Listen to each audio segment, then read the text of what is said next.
And there we go, that's a wrap on week 2 of the boss rush. I'm going to go over some of the champions that I used, some things to point out, and my god, that Invisible Woman fight. And the Don of week 2 is Warlock, hands down. And I'm sure people are saying in the comment section, no, actually, Ridge is this one. That's the MVP, the GOAT, the God, the MVP. So have at it in the comment section. But here's the champions I used and the ones that I found the most effective. For those that don't know, you're probably looking at going, oh, is it the beta? No, how it works is that the last one is called Omega. So basically we're going through the alphabet, I can't remember what it calls. It's like it's the special alphabet, you know. It goes alpha, beta, gamma, whatever it is. It gets to Omega. Basically, it's going to be like all those kind of fancy things to get to there. So it's not the beta, it's the thing. Really, it's like games development. There's an alpha, there's a beta, and then there's an open thing. I don't really know where to go to explain this. I'm sure a lot of people knew this when they started seeing, oh, alpha and beta. Oh yeah, I get it. I get what they're trying to do here. I think there's probably people out there that don't. In any case, champions that I used. On screen at the moment is the Dream Team. Warlock was the Don. Used him against Invisible Woman and as well Neymar, which we'll talk about in a minute. I'll show some footage of that in action. Dr. Doom was just there to stagger Annihilus, but I ran into a few problems and ended up using Beardo for it. More on that in a moment. Archangel is there just to do, I thought, a bit of damage elsewhere. Turns out, didn't actually really need him, but that's just how it goes sometimes. And Colossus is there just to take on Human Torch. So let's delve into these champions, which are a little bit different than last week. So I'm happy that I'm changing it up a little bit. Okay, starting off the boss rush, counters and options. Now, for this, I used Colossus. I thought it was very effective, especially with this champion having enhanced incinerates, heavy hitting, aggressive, redoubled determination, so basically don't do any bleed or poison, and as well spontaneous combustion and hot-blooded. Now, Colossus worked great. Really easy to play, really cheesy, not much kind of like effort had to be put in, and I've already done the business against this. There are some really interesting pair-ups and counters to this. So Night Thrasher, Havok, and Sunspot. Oh, and also Void, if you're looking for options to take this down, if you are struggling to take this down in any case. Next up, and is Annihilus. I actually made a mistake with this in the playstyle. I made a mistake, but as well, I made a mistake with pair-ups. Now, first of all, I wanted to go like, oh, I'll just use Dr. Doom against this. I don't think that was a wise idea because I wanted to suppress Unstoppable. Now, you can use champions with slow debuffs, to name but a few. Stealthy Red Guardian, Symbiote Supreme, and not Symbiote Supreme, Sorcerer Supreme, and She-Hulk options there to take this down.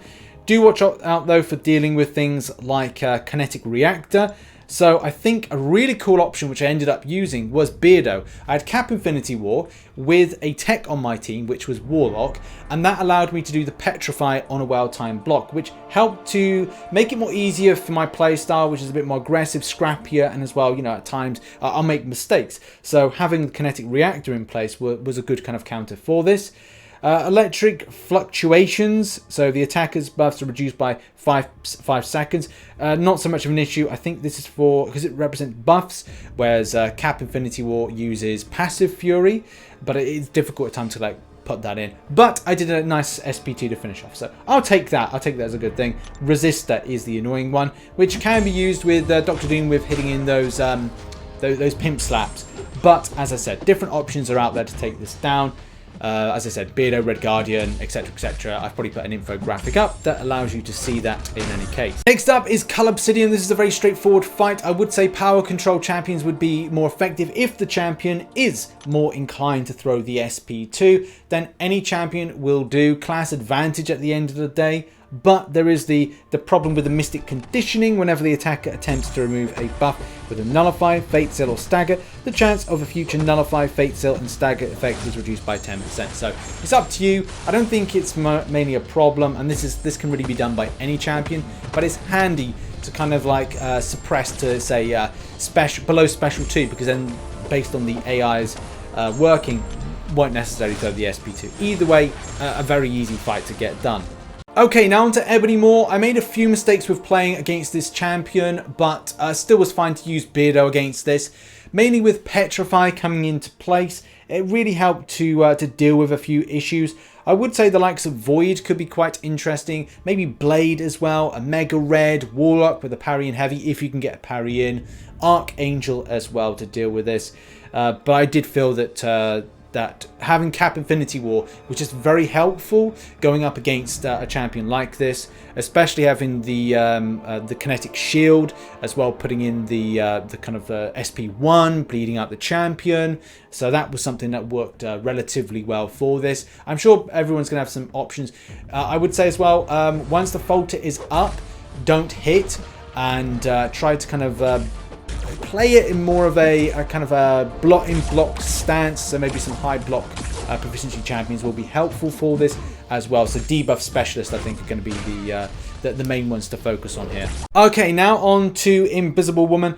This is a very difficult fight, I must admit. Yes, there are some cheesing options. Warlock is the king of cheese. I'm sure there will be lots out there, but there's stuff with Power Thief whenever the champion misses, which is frustrating. So Force Field, while the Force Field is active, Visible Woman fights more defensively. That is really annoying. I think champions that have some kind of unblockable to them will be quite effective. I don't know whether or not to kind of recommend Red Guardian for this. Especially with the extent of like the way that the champion works, how kind of devastating the debuff effects could be. I'm sure there are a lot of combinations. Put it in the comment section for this. Long distance relationships, keep your distance, come close. It's the masochism though.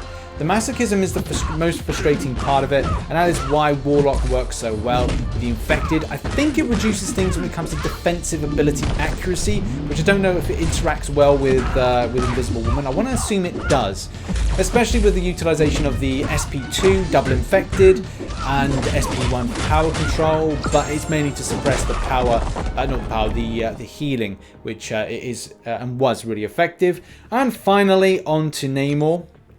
Now with Neymar, I did feel that again it's down to the usage of Warlock. I don't want to say it's like it's one champion, like it's just one champion really that's like seems to be doing a lot of business. But a lot of the champions, as mentioned, do that. Like you've got Archangel, which is in my team. You've got Beardo in my team as well. I think Beardo's one of the best. Again, Petrify, power control, and so regeneration control as well, which is relatively helpful. Maybe Beardo could have worked well-ish for the fight against Invisible Woman, possibly. I may test that out in the future, but that's really, I think, very, I'd say, straightforward. Apart from the Invisible Woman and Ebony Maw fight, it seemed to be quite relatively straightforward. A few hiccups there from me on the playing style side of things, but other than that, yeah, very straightforward stuff. That has been a little bit of an overview of my experience with week 2 of the boss rush. I'm still debating whether or not to put out an uncollected boss fights interaction. I've got so many videos planned for current content that is either advice, grinding based stuff. So I'm kind of feeling like I want to post it tonight or work on it now and post it tonight. So I need to kind of think about that. And if you see another video from me, yeah, 4 videos today, so I apologize. This third video I thought was very important to put out as soon as possible, just to give people ideas. And obviously, there's a lot more experts out there than me on the subject. I think some of the summoners, some of the community are incredibly intelligent with different characters to interact with different content. So put it in the comment section who you used, and it may help out a fellow summoner who I haven't covered the champion as a potential counter for some of these things. But thank you very much for the support today on the content. Some of that content is up on screen at the moment. It will probably be the counters to Cosmic, Herald of Difficulty, far left is the current news, and other stuff down there. So thanks very much for watching, and I'll see you in the next one. Bye-bye for now.